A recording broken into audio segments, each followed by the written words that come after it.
오늘 우리에게 주시는 하나님의 말씀은 갈라디아서 2장 20절 말씀입니다. 신약 성경 304면에 있습니다. 다 찾으신 줄 알고 제가 봉독하겠습니다. 내가 그리스도와 함께 십자가에 못 박혀나니 그런즉 이제는 내가 사는 것이 아니요 오직 내 안에 그리스도께서 사시는 것이라.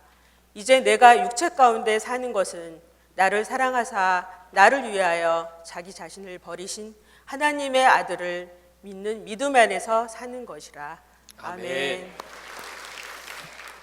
오늘 오후 예배는 찬양대 정기 연주회가 있는데 그 전에 오늘 찬양을 너무 은혜스럽게 해가지고 오후가 기대가 됩니다.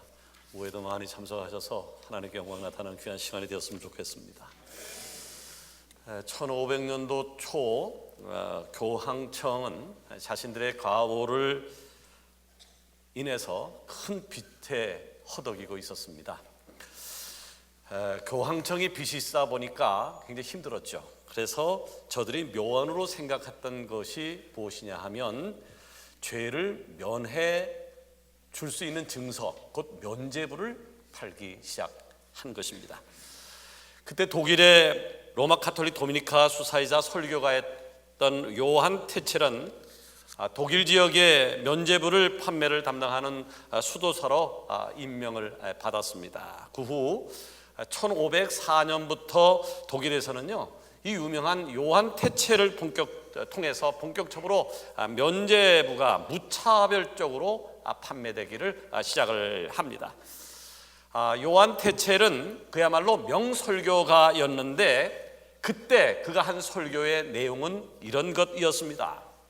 여러분, 제 손에는 하나님께서 여러분에게 주신 귀한 선물을 가지고 있습니다. 여러분의 이전에 지었던 죄와 지금 짓고 있는 죄와 앞으로 지을 죄까지 용서받을 수 있다는 내용이 담긴 문서입니다. 제가 갖고 있는 이 문서는 수많은 설교가들이 수많은 영혼을 구원한 것보다 더 많은 영혼을 구원했고 앞으로도 구원할 것입니다. 이 문서만 있다고 하면 사하지 못할 죄는 없습니다. 그리고 더 놀라운 것은 살아있는 자의 죄뿐만 아니라 이미 죽었던 자의 죄도 사함을 받을 수 있습니다. 그러니까 돌아가신 여러분의 부모님의 죄도 이 문서 하나만 있으면 사함을 받을 수 있습니다. 여러분은 지금 연옥에서 자신을 구원해달라고 애원하는 저들의 목소리가 들리지 않습니까? 이제 죽은 가족의 죄사함을 원하시는 분들은 이 궤 속에 동전을 넣으십시오. 땡그랑 땡그랑 동전이 궤 속에 떨어지는 소리와 함께 그들의 죽은 영혼은 연옥에서 벗어나서 낙원으로 인도하게 되어질 것입니다. 망설이지 마십시오. 여러분과 여러분의 가족, 돌아가신 부모님들의 영혼을 구원하는 길이 바로 여기에 있습니다. 시간이 없습니다. 명설교가였던 그의 면죄부 설교는요, 절절하게 사람들의 마음에 꽂혔습니다. 그리고 그 설교는 순식간에 대중들을 매료시켜서 비텐베르크 주변을 떠들썩하게 덮어 나갔습니다. 또 설교를 들은 많은 이들이 마치 체면에 걸린 것처럼 면죄부를 사기 위해서 인산인해를 이루었습니다. 자, 그런데 여러분, 오늘 우리 서강교회 3부 예배 드린 여러분들에게 지금 그 위험한 요한 테첼이 했던 설교를 똑같이 이 담임 목사가 했더라면 여러분은 어떻게 받아들이겠습니까? 아마 많은 분들의 생각이 우리 목사님 요새 수술을 몇 번 하더니 정신이 나갔구나 라는 생각을 하는 분도 있을 것이고, 그 설교를 듣고 이 교회를 다닐 수 없다라고 생각해서 교회를 옮기는 사람도, 아니면 실망해서 아예 신앙생활을 포기하는 사람도 있을 수 있습니다. 그런데 그 당시 요한 테첼의 설교 내용이에요, 그 설교를 듣는 사람들에게는 복음이었고 유일한 희망이었습니다. 왜냐하면요, 그 당시 일반 백성들에게는 성경을 볼 수 있는 권한이 없었습니다. 그 당시 성경을 볼 수 있는 사람은 오직 신부뿐이었기 때문에 성경을 접할 기회가 없었습니다. 오직 사제들의 가르침만 하나님 말씀을 들을 수 있는 유일한 길이었기 때문에 그 설교가 마치 진리인 것처럼 받아들일 수밖에 없었다는 거죠. 자, 그때에 바로 이 설교를 듣고 잘못된 구원에 빠진 대중들을 보면서 눈물을 흘리면서 분노했던 사람이 있었는데 그 사람이 누구인 줄 아십니까? 바로 마틴 루터였습니다. 그는 95개조 반박문을 들고 종교개혁의 선봉장 역할을 하면서 개혁을 주도했습니다. 잘못된 교회의 모습을 이래서는 안 된다라고 들고 일어섰습니다. 그가 외친 소리는 5가지로 압축이 되었습니다. 오직 말씀, 오직 믿음, 오직 은혜, 오직 예수, 오직 하나님께 영광이었습니다. 루터의 이 강렬한 외침이 있었기 때문에 우리는 면죄부라고 하는 복음이 아닌 예수 그리스도라는 복음을 품고 오늘 예배에 참석해서 하나님 앞에 영광을 돌릴 수 있게 되어진 것이죠. 그렇다면 우리는 당연히 마틴 루터의 외침을 기억해야 되는 것이고 어느새 종교개혁 502주년이 되는 오늘을 맞이하고 있는 것입니다. 자, 그런데 오늘 한국교회의 모습을 보자고요. 마틴 루터가 교회가 이래서는 안 된다라고 들고 일어났는지 502주년이 되었는데 오늘 한국교회의 모습은 어떻습니까? 루터가 외침으로 이루어졌던 교회가 반성하고 새로운 토도에 서 있습니까? 예, 정답부터 말씀드리자면 아닙니다. 슬프게도 아닙니다. 자, 세계 역사상 유례없는 초고속 성장을 했던 한국교회의 모습은 어느새 사라지고 이제는 개혁의 대상이 되었습니다. 교회는 예수 그리스도의 이름만 내세워야 하는데 성장에만 치우쳐서 기업화가 되어 가고 있습니다. 세상을 복음으로 치유해야 함에도 복음은 간 곳 없고 개인의 이익을 위해서 세속화를 서슴지 않습니다. 첫사랑을 잊고 이제는 먹고 살만하니까 하나님의 것을 내 것인 양 마음대로 취급을 합니다. 지역사회를 돌보지 않습니다. 이명증서를 주고받음으로 투명한 교회를 만들자고 하는 원칙에는 동의함에도 불구하고 그것을 실천하는 교회는 거의 없습니다. 탈농어촌으로 시간이 가면 갈수록 노인들만 교회를 지켜 죽어가고 있는 고향 교회를 그저 무능한 교회라며 비난하고 방치하고 있습니다. 대형 교회가 되어야 한다는 일념하에 건강한 아주 작은 교회를 만드는 데는 아예 눈을 닫아버렸습니다. 한 번 집사는 영원한 집사 등식이 성립되어서 형식적인 직분자가 산더미처럼 늘어나고 있습니다. 이것이 오늘날 한국교회의 부패의 일면입니다. 자, 그 안에 그리스도가 없습니다. 그분의 복음이 설 자리가 없습니다. 그분의 보혈을 잃어버렸습니다. 여러분, 저는 오늘 종교개혁 502주년을 맞이해서 우리 서강교회가 하나님 앞에 그리고 세상 앞에 살아있는 교회인지 확인하고 살아있는 교회가 되기를 원합니다. 그렇다면 마틴 루터가 502년 전에 목이 터져라 부르짖었던 외침, 오직 말씀, 오직 믿음, 오직 은혜, 오직 예수, 오직 하나님께 영광, 이 외침을 잊지 않기 위해서 우리가 어떻게 해야 될까요? 예, 첫 번째 그러기 위해서는요, 내 안에 가득한 나를 비워야 합니다. 내 안에 가득 채워 있는 나를 비워야 합니다. 6월절이 되었습니다. 6월절이 되었을 때 예수님께서도요, 제자들과 함께 이 6월절을 지키기 위해서 예루살렘에 입성하셨습니다. 그리고 제일 먼저 향하신 곳이 어딘 줄 아십니까? 배가 고파서 식당에 가셨을까요? 아니면 잠자를 마련하기 위해서 여관을 찾으셨을까요? 아닙니다. 예수님께서요, 예루살렘 입성하셔서 제일 먼저 가신 것은 바로 성전이었습니다. 자, 예수님이 가보셨던 성전의 모습은요, 활기찼습니다. 제물로 쓰일 동물들의 울음소리가 예수님과 제자들의 무리를 반겼습니다. 그리고 예루살렘 성전에 오른 사람들은 자신이 드릴 제사를 위해서 제물들을 열심히 흥정하고 있었습니다. 이 소 한 마리를, 이 양 한 마리를, 이 염소를 얼마에 주시오? 좀 더 깎읍시다. 그런 흥정을 하고 있었습니다. 또 사람이 많이 모이는 곳이다 보니까 한편에서는 출출한 성전 방문객들을 맞이할 음식들을 파는 사람들, 그리고 저들이 많은 음식 냄새로 성전이 가득 찼습니다. 이 익숙한 성전의 모습을 보고 유대인들은 이렇게 생각을 했을 겁니다. 아, 내가 드디어 예루살렘 성전에 왔구나. 내가 드디어 하나님의 명령에 따라 유월절을 지키게 되었구나. 오랜 시간 삶에서 쌓였던 피로가 풀리고 어쩌면 마음의 위로를 받을 수도 있었습니다. 자, 그런데 예수님께서는요, 이런 성전의 모습을 보고 매우 불편해 하셨습니다. 예수님의 시선에는요, 당시 성전의 모습이 성전 같지 않았습니다. 성전의 모습은 심하게 변질되어져 있었던 것이죠. 자, 교회가 교회 같아야 되는데, 그리스도인이 그리스도인 같아야 되는데, 교회가 교체 같지 않았단 말이죠. 그리스도인이 그리스도인 같지 않았단 말이죠. 그럼에도 불구하고 유대인들은 무엇이 잘못되었는지를 깨닫지 못하고 너무나도 익숙하게 성전을 드나들었습니다. 여러분, 분명하게 아셔야 합니다. 그때나 지금이나 2000년 전이나 지금이나 성전은요, 하나님께서 계신 곳이에요. 하나님을 만나는 곳이에요. 그분께 예배드리는 곳이에요.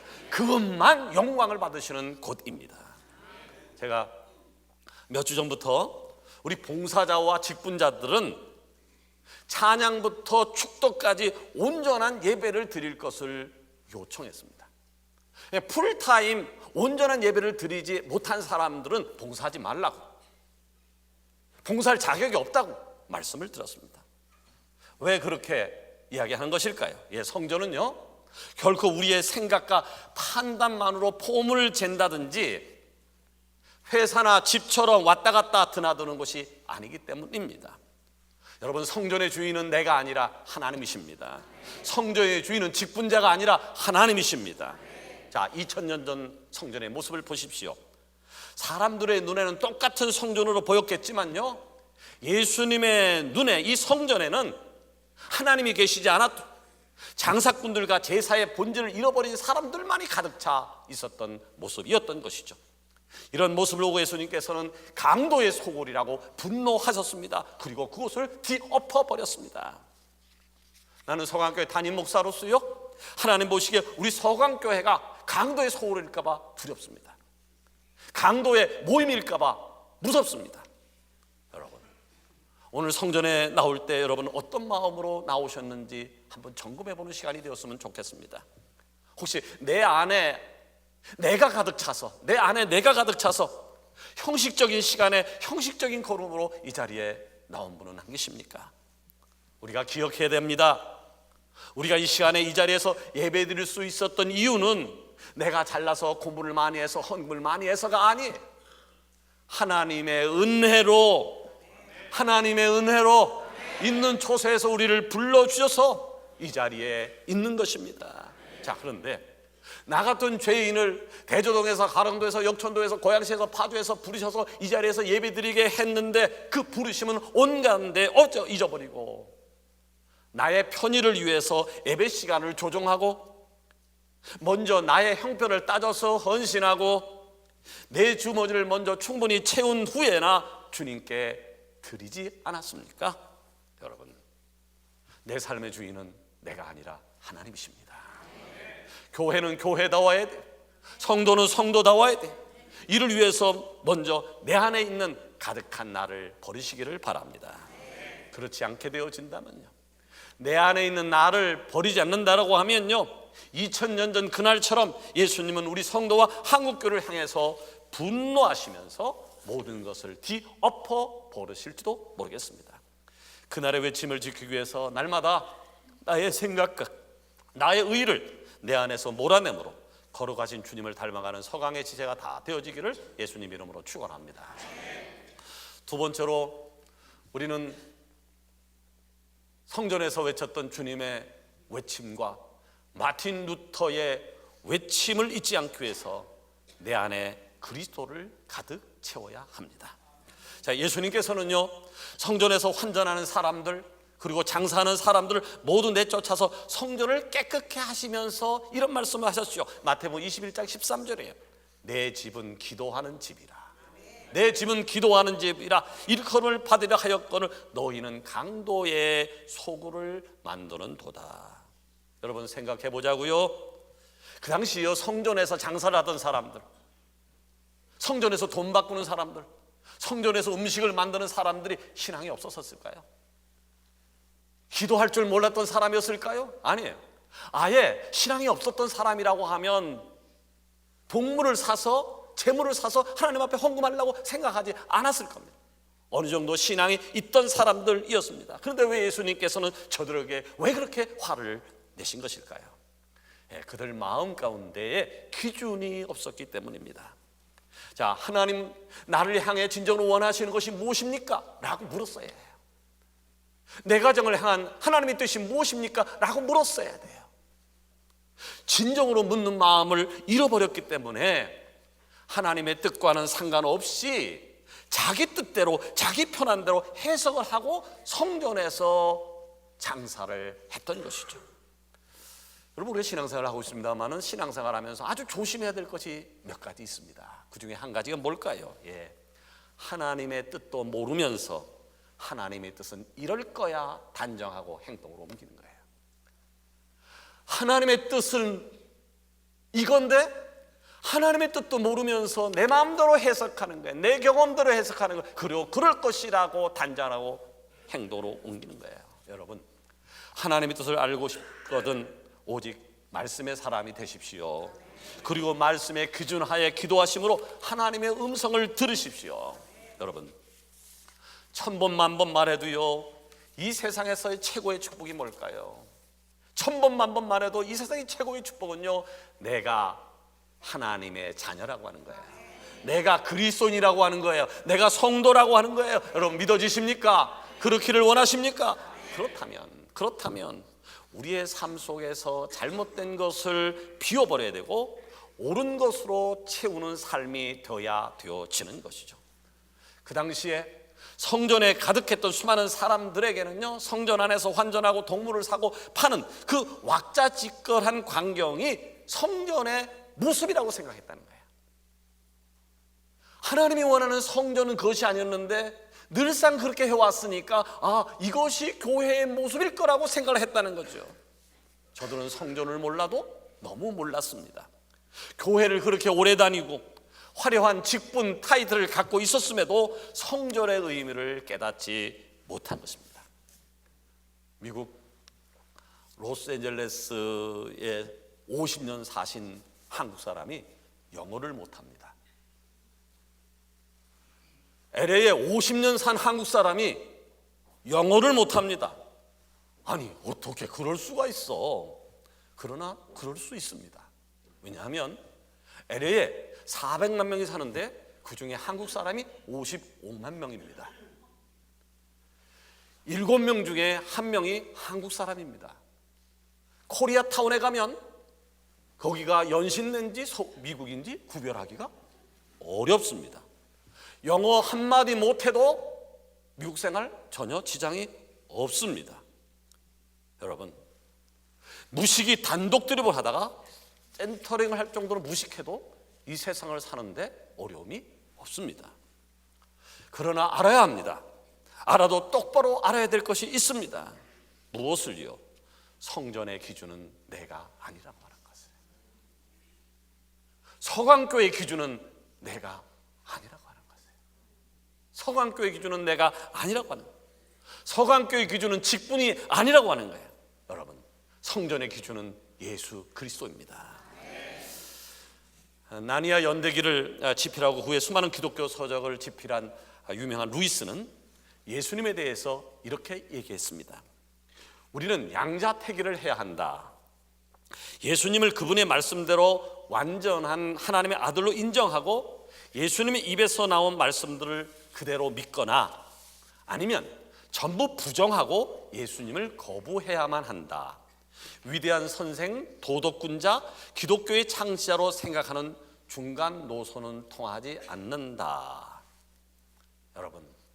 여러분은 예수님을 여러분의 삶 속에 어떻게 받아들이고 예수님을 어떤 위치에 모시고 계십니까? 바라기는 내 안을 예수 그리스도로 가득 채워서 흔들리지 않고 예수님이 성전에서 외쳤던 외침과 마틴 루터의 외침을 이어나가는 서강의 지체가 다 되어지기를 원합니다. 마지막으로 우리가 예수님의 외침과 마틴 루터의 외침을 잊지 않기 위해서 해야 될 게 뭘까요? 그것은 바로 내 안에 가득한 그리스도를 믿는 믿음 안에서 살아야 한다라고 하는 것입니다. 론다 번이라고 하는 유명한 분이 계시죠. 그분의 저서 시크릿이라는 책을 통해서 이런 얘기를 했습니다. 현재 상황이나 환경은 당신이 지금까지 생각해온 생각의 결과다. 사람들은 대부분 자신의 현 상태를 바라보면서 이게 나야 라고 말한다.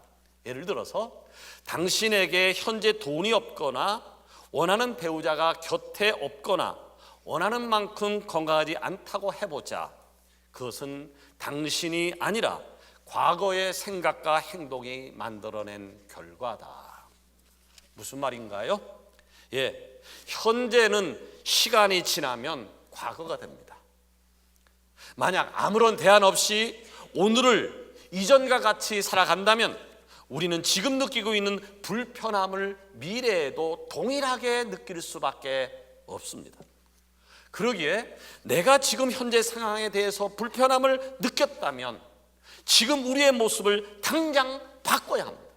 지금 당장 바꾸지 않으면 우리의 미래는 오늘과 똑같기 때문입니다. 자, 저는요 앞서서 지금의 성도와 그리고 한국교회가 위기다라고 느꼈다면 내 안에 나를 비우고 오직 예수 그리스도로 채워야 한다라고 하는 말씀을 드린 바 있습니다. 왜 그렇게 해야 될까요? 그것이 터닝 포인트, 바로 개혁인 것이고 종교개혁의 의미를 찾을 수 있는 길이기 때문에 그러합니다. 지난주 설교를 기억하는지 모르겠습니다만은 지난주에 저런 설교를 행함 없는 믿음은 죽은 것이다 라고 하는 말씀을 드렸습니다. 자, 우리가 예수님을 믿는다라고 하면 당연 우리 안에 믿음이 우리의 신앙 생활을 통해서 우리의 삶의 자리에서 우리의 모습을 통해 드러나는 것이 마땅한 것이죠.